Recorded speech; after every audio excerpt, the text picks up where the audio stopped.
Hi everyone, and welcome back to the Inside Football podcast for part 2 of the NFFL Finals review that we are doing here.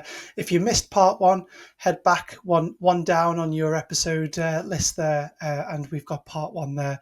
As I said, in part 1, we decided to split this into 2. So without further delay, we will get straight into our thoughts and opinions on the Sunday of the NFFL Finals Division 1. Hope you enjoy it. Yeah, 100%. Right, D1. Okay, I wasn't there. I wasn't there. We're running out of time. Okay, let's come back next week. It's been a great show. Goodbye. I think we should put in this as well.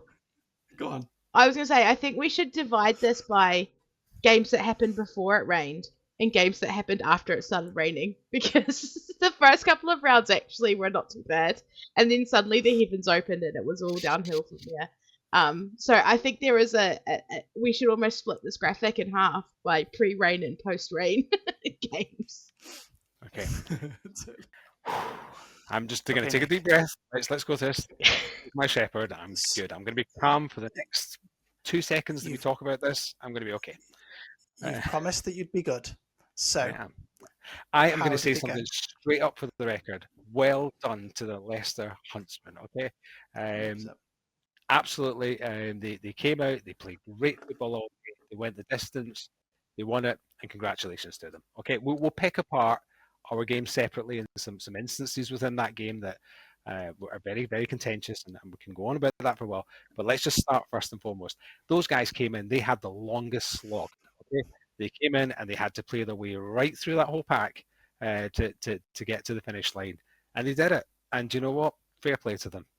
So shall we start now with some of the more relaxing games to talk about before we get into the horror that was indeed the quarterfinals? And I think that before we get into that, Nick, a lot goes on in this tournament, doesn't it? There are 16 teams, aren't there, that rock up here. I think it's 16 if memory serves, and they rock up and they're all guaranteed at least 3 games, and so there's plenty that goes on during this day. It's hard to keep up with all of it. You were obviously coaching your team, the Border City Centurions. I was there last year. I know it's impossible to keep up with this day unless you've got 50 people on the ground watching every single game.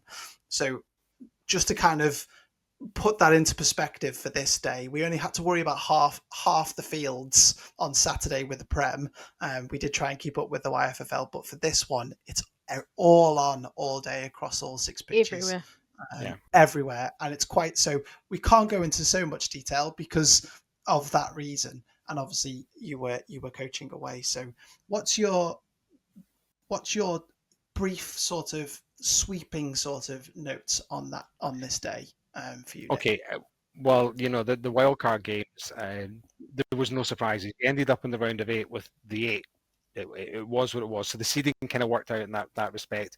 Although that's not to have any disrespect whatsoever for some of the teams that really did fantastically well in the early stages. I'll take my hat off right now to Grangemouth. The Mustangs had a good weekend, in all fairness, for the Grangemouth outfit. The Mustangs, they came down there. I don't know if you looked at those QBs in each team, but that was like David and Goliath. That was just like a really weird kind of like, oh man, it would have been great to get a photo of those two shaking hands at the end of the game. But the wildcard games were real good. Unfortunately, you know, there was no massive surprises in there. The surprises all came in the quarterfinals, where 3 of the teams that were going into those seeded got knocked out, and only one of the big teams kind of went forward from that point, which was just remarkable in terms of how it all panned out. Maybe weather affected, maybe a few bad refereeing calls, but let's not go there. But either way, the wild card was tasty. But teams prevailed that should have prevailed. We saw what we expected to see. And that then settled things into, we'll go into the plate in a minute, it settles into a very good competitive plate set of rounds that unfortunately ended with a walk-off. Now that was, or a walkover, that was something that maybe, in fact, you know what, let's just go at that part first of all. Okay, Warrington, it was like, have you seen The Search for the Holy Grail by Monty Python and the battle on the bridge, and the knight who's literally, he's lost an arm and he's lost a leg and he's lost every single body limb apart from his head. Okay, that was Warrington. Warrington were furious that they won their semi-final. I refed that game, and those guys were coming off going, "Oh, come on, we've got to go for another game," because they were down to, I think, 4 guys and like wood, and they were just it was just like battling on and battling on and battling, and then in the end it was just too much on. They just couldn't take any more of it. 5 games. Oh, Unreal. and boy did they! I mean, they really, that was Iron Man. You know, they were really, really struck by injuries throughout the day. People were cramping up. There was a lot of pain, but they just kept on slugging it out and slugging it out. So hats off to Warrington. It's just a shame that they didn't have a 5th or 6th player and be able to have a go at it in that last game. So it would have been a really great game, I think, had they been able to. So that's one thing. Let's now take a look at the way the rest of it went. Huntsman, as I said before, they were fantastic. You know, they pushed through. They beat Grangemouth, who we're talking about. They won their game in the wild card. They beat them. They went on to beat the Border City Centurions. Now, there was a couple of contentious calls. I'm just going to say this now. It does not categorically change the result of the game, okay? If a referee gives a touchdown that's not a touchdown, that doesn't mean that your team by default should have won that game. It just means the route to the result has changed, okay? And whether or not you've got a 30-degree angle and a behind angle and 3 pitches of people who are all screaming, that's PI, because everyone can see the hands in and you can see it in the videos and it's all available, it doesn't mean they didn't deserve to win. They were a great team. They were the best team we played. That young JB quarterback, the under-21, he is a talent. You know, that kid's going to be immense. The talent they've got in that squad is fantastic. I think, in all honesty, the right team probably went through and won the whole thing. It was a bit of a messy game, though, with ourselves. And there was a bit of refereeing interference that didn't really work. And this maybe comes back to what we talked about with Jason Masters and Team USA in a recent podcast we did, which is worth going back to if anyone wants to know how to run a 2QB system and real great notes on that. But it came down to that kind of inconsistency thing that he says is the single greatest hurdle with the British game. Now, whether you play contact, whether you play women's contact, women's flag, men's contact, mixed, whatever, we have inconsistency. We have an issue there, probably across the board, that we need to have a consistent standard so that players know what to expect and what not to expect, what's good, what's bad. And that's something we need to work on as a game. And, you know, the USA are the first to say, hey, the problem with your game is that, you know. When you get into quarterfinals and you've just refed a team that you've played in a conference with, this isn't necessarily us, this was other people too, and you might have a bit of salt with, and then there's somebody refing you and another one, there's contentious calls. That just adds all sorts of elements that no team wants to see. So the quarterfinals were tasty. Three of the top 4 seeds were kaplunked. And that's a term of reference for anyone over the age of a million. Yeah. And that's the Border City Centurions, that's the Cardiff Storm, and that's the Chichester Tiger Sharks. They were all the top seeds going into this, wasn't it? That's 1, 3, and 4 who didn't make it through into the semis, wasn't it? Now, there is a thing that we talk about, the 16-game format, okay? Now, in the 16-game format, there's a thing that they talk about, the curse of the double bye. I don't know if you heard that expression or not, but there is a sense of it. You know, you get to Manchester, it's like 11, 12 in the afternoon. First thing, there's no parking because the car parking space is like absurdly small, and you've got everyone and the dog there. Plus, you've got a whole gymnastics tournament going on, and they're there too. And you've got also, so it's like you kind of get there and you're like, right, I can't park. So you're stressed out. First of all, you're like, where are we going to stick this thing? And then we get there, and then it's all going on, and it's kind of, you come into it, and teams that have been playing in the round before, I believe, because we've been there before, it gets you into the game. You have an easier first game. You get your feet under the table. Warm up. When you come straight in off a double bye in a quarterfinal, you are literally walking on the pitch against somebody who's battle ready. They've played a game of football. Their noses are bloodied. They've sharpened things up. They've got the plays down, and they're coming at you 100%. Whilst you're just kind of going, "Is there no food here? Can I bring a coffee?" And then bang, you're touchdown down. We were 2 down, I think, at half time even. You know, and so we had to claw back from that into this 6-point difference, I think it was in the end. So there's a double bye curse. Whether that affected things because it's 3 that drop out or not, I don't know. But ultimately, going to shut up now. I was gonna say, and let's not discount the fact that you guys only played for 5-10 minutes of that game, and then the heavens opened, and it was torrential, and it was windy, and it was suddenly we'd gone from mild to Baltic, and while you guys are playing this fixture, and I actually feel a little bit terrible, Nick, if I'm honest. I feel like I might have cursed you because I don't know if you remember, but we had a conversation before you played that game about whether coming off a bye and coming in was a good thing or a bad thing. And we kind of debated that on the sideline before you then went and warmed your team up. I'm not sure if I maybe feel like I cursed it a little bit for you, but no, but your rain you know, dance we had that conversation. Yeah, the rain dance. let's before we go, I do want to talk about what happened in the quarterfinals of the plate, which was quite funny. But I think it was tough for you guys, right? You say you come in, it is hard. There's nowhere to park. You're cold. It then got really cold, and I think any team will say it takes 5 or 10 minutes of a game for you to get warmed up and get going. Whereas these guys have come off the back of already playing and already won, kind of having that buzz and momentum. I think it does make a difference. They're a great team. About whether you've had a bye or not. They are a great team, though. I mean, let's just for a moment just revel in the future of the British game. That young under 21 GB quarterback, he can throw the length of a pitch just like he's flicking his finger, and it is great. He was zipping those balls in. I mean, you need to have hands of steel to play in that team. The amount of guys who caught the back end of that football because it was being rifled through, even in that wet weather, I thought to myself, this is an exceptional talent. This kid here is an exceptional talent. So, and they had the same weather we had. I'm not going to complain about that. They had the same refs we had. The calls go two ways. You can't complain about those variables at the end of the day. Bad calls, bad weather, whatever. It doesn't really change the result of a game. It only changes the route to that result and how you get there. What team will kind of adapt and play to it. And they did adapt and play to it. They had a lot of side snap stuff, a lot of short stuff, a lot of quick stuff that would draw you in, and then that kid could just pop over the top and he could drop a dime. So I think they played the weather well. They took the chances well. The final with them and VPP. I mean, VPP are a great team. I mean, they're a team that I love the VPP. I think that they're brilliant. They've killed us before. So I think we got a great final, a final that was fitting for the occasion. Maybe not the weather that was fitting. That was absolutely appalling, to be honest with you. But let's take a look at the plate. Okay, Honey Badgers. Okay, so I your favorite team, Kiwi. I share your love. I love those guys. I fell in love with the Honey Badgers. I'm a Honey Badger. What? My love for the Honey Badgers deepened even more in the fact that my 3-year-old son made friends with children on the Honey Badgers team, and they were all playing together on the field behind the matches. Because what happened on the day was where we set up the inside Britball tent before the weather got horrendously torrential. The Honey Badgers were right beside us, and then obviously. I arrived partway through the wildcard round. I had 3 children to round up and get to the football, so I was slightly later.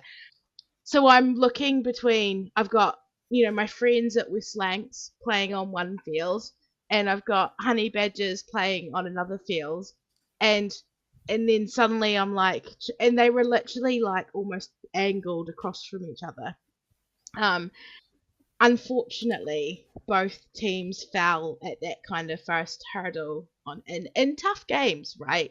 But yeah, I think my Honey Badgers love did deepen, but unfortunately what then happened in the next round was we had the Honey Badgers play the West Lancs Serpents, and to top that off, Nick refereed the game.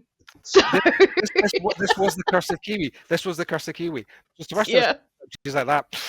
Double bye. You guys are going to lose. And it was like that, boom, and then we're out. And the next thing was like, okay, and now I'm repping your two favorite teams. Oh my day, it was. But I tell you what, that was a great game of football. Boy, it was a good game of football. That was a real joy. And in all fairness to both teams, refereeing that was like falling off a log. It was a piece of cake. The sportsmanship was excellent. There was calls I'm sure that either didn't particularly like, but nobody was vocal in their disagreement. We managed to work our way through things. I think the game was a good advert. Nick and the guys from the Serbs, Andy, they were great. They gave it everything they could, but the Badgers they just kept on coming back. Every time you knocked them, kept on coming back. And I fell in love with the Honey Badgers that day. I refereed them twice that day. I refereed them as well when they played against Warrington. And I thought throughout it, they conducted themselves really well. I thought they were good sportsmanship. I thought it was a good example for the game. And but you're cursed Kiwi. So I end up reffing that game, and then the team that loses it goes and refs us, and then we get a couple of bad calls. Do you know what I mean? It's like, no, I'm not.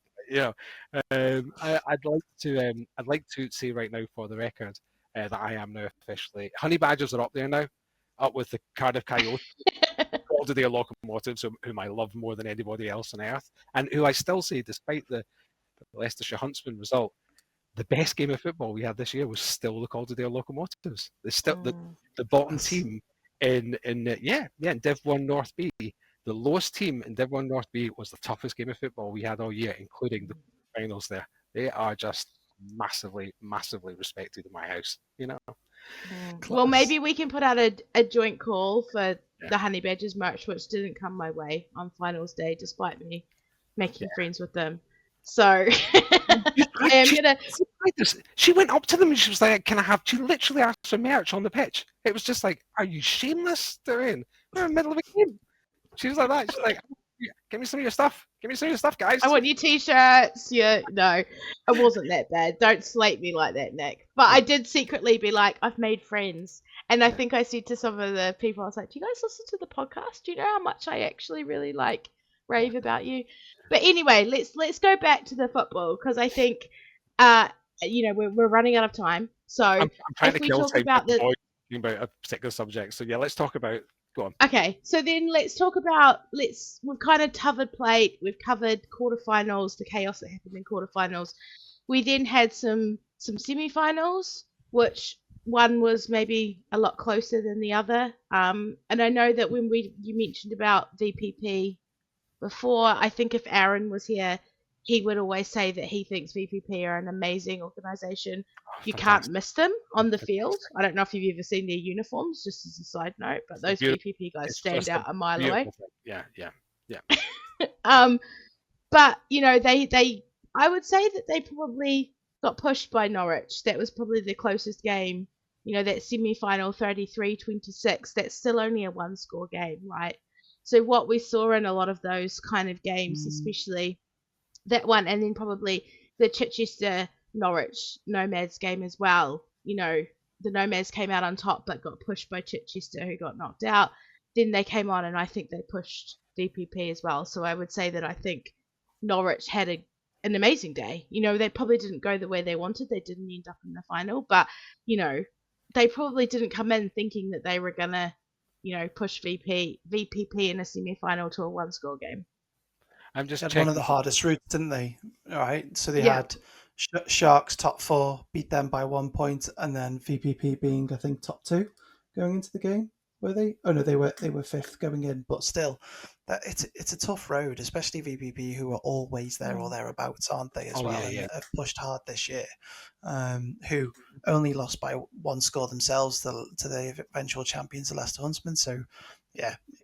That's what stood out to me there across that bracket, is that it's not surprising to see some of those names across the end of that playoff bracket, and actually the Norwich Nomads being there, and then obviously finishing. They finished 4th. Did they play a 4th place in the end? It doesn't look like it, but no, I think it was 3rd, 4th. I think everyone was miserable. The weather was right. We amazingly, we were the last team out there. Tied 3rd. We were still playing after the finals had finished. We were still slugging out there. But, 3rd, 4th didn't happen. So in which case, then if they scratch that, we're going to therefore claim 3rd. No, honestly, we don't. But I think VPP are, and you can never, ever, ever, ever understate VPP. They are a team who could play. I think they could play any team, any level, and give them a heck of a game of football. Equally too could the Leicester Huntsmen. If we just rewind a little bit, the only game that really did surprise me a little bit, and this is without any disrespect at all, was Bucks against the Manchester Titan Bees. And I hate to say this, because I'm a big Manchester Titans fan. Okay, I love those guys. I've got and nicked loads of their kit when I played for them. I've got tons of their game shirts still that I should have returned. But that to me was a bit of a surprise, and credit to them. They stepped up and they must have played a heck of a game. They must have played the best game that they've played this year in order to get that result. That did come as a bit of a surprise. I think if anyone was going to get wobbled there, and it wasn't going to be pure seeding getting through to the next point, it was going to go to that game. So to see then the Bucks make that run in the plate where they ended up winning it, okay, yeah, it was a walkover at the end. But it's a well-deserving win. It's an extremely good team. We talked about them just a month ago on this podcast. We talked about, watch out for these guys. These guys will put something on you. Yeah, I mean, you don't take your eyes off that team. So I think, they might have been a little bit wrong-sided in the round of 8. But they went on and they did some business and they went home with some silverware, and congratulations to them. There's teams in here that we really can't possibly just glitz over without giving a bit of credit to, and definitely Norwich is one of them. They are they're a great team, and there's so much potential and promise within that team. I don't know the name. There's a young guy in that team I was watching at one point, and I was just thinking your instinct is phenomenal. Your footballing instinct. I talk about IQ, EQ, and PQ, right? These are 3 things that make an excellent football player, and rarely do you see the 3. IQ, do you know the game? Do you know what you're doing? Do you know your playbook? Are you sticking within? By the way, this is not mine. I stole this from the Dutch Olympic hockey coach who I managed to sit in a flight with once. And for 2 hours on the way to Madrid, I just literally grilled him on how do you pick an Olympic team. IQ, EQ, PQ. So IQ, do you know what you're doing? Do you know what you're talking about? Do you know how to do, execute, etc.? PQ, are you physically fit enough? Can you do this? Can you take the rigors and the demands of it? Most teams just pick players in PQ. They just think, oh, he's a stud or she's a stud. Just let them play. EQ, emotional quality. When you're down and when you're up, do you still play the same football constantly, consistently? Are you sociopathic in terms of being able to keep yourself completely level-headed? Are you a nil-nil mentality, even when you're riding it or crashing it? And this kid, from what I could tell, man, I need to get the name of him, and I'll do a little bit of research here while we're here, had all 3 of those in balance. You just think to yourself, you've got talent here. You've got a real talent in this squad. And I'm sorry that I can't remember your name, and I'll pick this one up in another podcast. But I just wanted to make sure we gave some credit and note to some of these other teams that crashed out along the way. There's some great talent in Div 1, and I'm really glad there's that middle bracket now between National, Prem and Div 1, because it's going to allow a lot of that talent to really grow and have somewhere to go, and it's going to be competitive. You can get relegated, you can get promoted. It's no longer just an up or down elevator. You've got this kind of this middle zone now that's going to be really, really sweet. And I think the Prem next year, with the teams, the qualities in there, Leicester in there, VPP in there, this is going to be a beautiful, beautiful, beautiful thing to watch next year. I don't know about the National. You've got the big guys stacked in there, big journeys, mega days in Manchester or whatever, however they're going to make this huge dispersed geographical division work. But the Prem is still going to be, I hope, relatively regionalised. That's going to be the sweet spot. That's the one that on a finals day next year, I don't know how you can do it. Is it going to be Friday, Saturday, Sunday, whatever? But that's a sweet spot. And to see teams make it through into that sweet spot next year, such as I think Norwich will, that's going to be really beautiful to watch. And if I was a GB selector, I wouldn't just obsess over this National. There's some farming to be done in there. There's some 100%. Real farming. I need to get the name of this kid, because this kid is now going to bother me away. Right, Absolutely. But Kiwi, any last notes before? Because I was going to round off with what this meant overall. But any last notes from you from Division 1 before we move on? No, I was just the only thing I want to say is, full credit to all the teams that came out, played the games in difficult weather conditions. Playing WFFL in storms, I know how horrendous it is to play in that kind of weather, which I've only got more to look forward to with my trip to Edinburgh next week. Don't get me started. We'll do that in a separate podcast.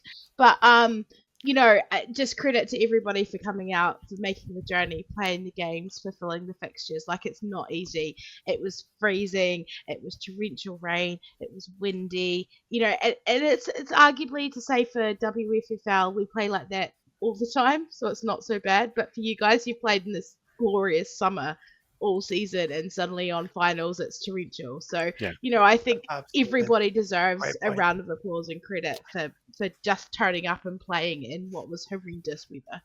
Yeah, no, I spoke to Paul about. Sorry, I do apologise. I spoke to Paul Paul Levette just earlier on tonight. He's over in Paris right now. And Paul really wanted to make sure that people knew that too. He said the spirit was fantastic. The teams really got involved. Everyone mucked in. The weather wasn't great. There was challenges all weekend, but it was a real testimony to the game that it could go so well. And equally, so let's just take a moment to tip a cap there to Paul, because I don't know if many people listening to this know this guy or not, but you should do, because literally, if you had a good game day, he was probably running it. So, and thank you very much for the excellent service that they've done this year. They came in at the last minute. They had to sort a league out. They had to sort things out. There's a few challenges getting the final set up. They got there. There's a few challenges in the day. There was no food, etc. But they made an event. They put on an event that we could all enjoy. And we look at the Prem and we look at Div 1. It was a showcase for our game. It was something we could hold up to people and say, we have a real sport here that's credible and good, and there's loads of talent, and the future is exceptionally bright for British flag football.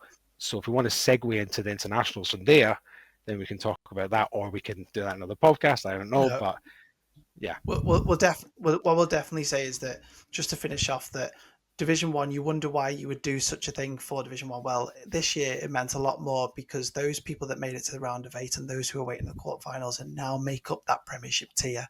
And so that's what they turned up for. So all those teams that you can see on your screen, and we'll obviously provide some details over social media in good time, but they're likely to make up the Premiership, which is going to be that middle tier from now on in the National Flag Football League. So huge congratulations to all of them who did it, who managed to achieve that. And obviously congratulations to Leicester Huntsmen, who ended up winning it all in the end of it, which is a fantastic day.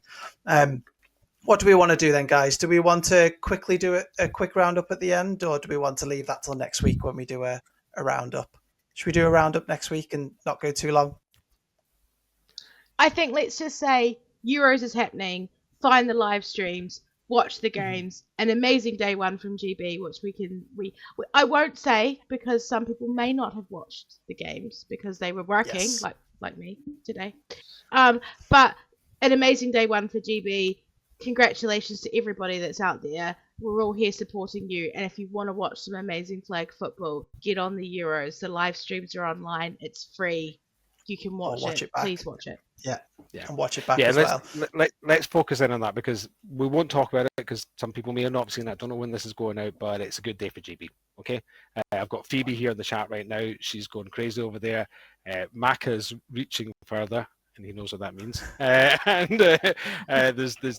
There's good stuff there, really great stuff. So catch the next podcast, because if what we know is happening right now is anything to go by, it's going to be exciting. And also we've got some on the spot. We've got some on the spot reporting from Paul Levette in the laundry somewhere in Paris, washing a bunch of kit. And despite bad transport and grey skies above, they're certainly doing us proud out there. They're shining the light. Okay. There. Did I give too much away? We promised one announcement though, didn't we, Nick? Before we came online, we promised one announcement. So this is big. Take it away. Before we finish, take away. Legitimately, this is big. This is bigger than the Masters, which I did want to just do a little bit about, because like a whole bunch of people over the age of 40 went and got together in a field in Rotherham where the Scottish and the Irish won the Celtic. And this is going to be contentious, so I'm expecting to just do this to touchlight the comments, because the Five Lions English team may have won 3 games, but they sucked at the combine, and therefore the Celtic nation, who maybe dropped a game, won overall in points. Lots of contention there, but let's do that another time. The big news: if you are interested in taking part in possibly one of the biggest, or certainly one of the most interesting pre-season tournaments in the UK, the much fabled, the excellent Flagging New Year, where you see teams like Bold City, where you see teams like the Hornets, where you see GB Silvers in there, where you see, as well as that, you get teams like ourselves, people like that. It's flooded with talent. The Titans over there, everything. 3 spots have suddenly become available from an event that was sold out within 2 minutes of going live. 3 team spots are now suddenly open for that. It's 3, not 2. Sorry, I always lose my second and third down, as people who know me. But 3 spots have opened up for that. So if you are listening to this podcast and you are hot on it, they will probably be gone by the time that you scratch your head and call up your club's GM and ask them if you've got a couple $100 to enter a team. Those 3 spots are open now, and I can guarantee that the 24th and 25th of January will be the best tournament that you play in all winter. It's indoors, it's in Ravenscraig, the facilities are superb, the teams you play against are just amazing. The football that happens is fantastic. And as I said before, the last time they did this round, within 2 minutes, all of the spots are gone. So use that as your bellwether to whether or not you think the teams that are going to that think it's good or bad. 3 spots have suddenly come up. Get on it, okay? If you want to have a good team next year and you want a great preseason and you want a wicked weekend in Glasgow and you want it all going off, get on Flagging New Year, because you just heard it here first, and Youngie is looking right now to see who sends a message first. Go. Okay, that's it. Flagging New Year. Awesome. Great They're not stuff. paying me for that. Well, we didn't keep it under an hour, but we tried, and we will absolutely keep bringing that feedback in. Absolutely. We, as you can tell, we loved the weekend. It was a huge weekend. Lots that went onto it. Thank you for Baffa for putting it on. Thank you for Comhara for doing the live stream. You can go back and watch it if you haven't already.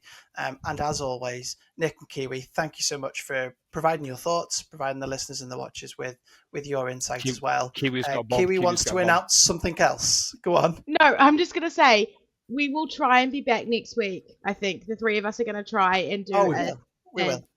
A Euros podcast and a WFFL, because I don't know if you haven't mentioned before, but Waffle. You said you call it Waffle. You said you call it Waffle. But you're not allowed to say that. We're Why not can't allowed you to say say that? that on air, Nick. That's what we call it in private. Okay, fine. So Waffle and Noffle is not a thing anymore. Okay, WFFL. We can also talk about Winter League, which is coming up in 2 weeks. We can talk about the Atomic Bowl, which exactly. is... We'll be back next week. That was what we're saying. WFFL next week. WFFL, not Waffle. And people get upset. People in Paris are pinging me right now, Danica Taylor and Phoebes. So there's some exciting stuff to unpack in the next one, and a little bit of inside track on what's going on behind the scenes too. Okay. Brilliant. Is that it? 1 hour and 20 minutes? That's still a record, right? Absolutely. Thank you everyone for watching and listening. We'll catch you again next week for sure.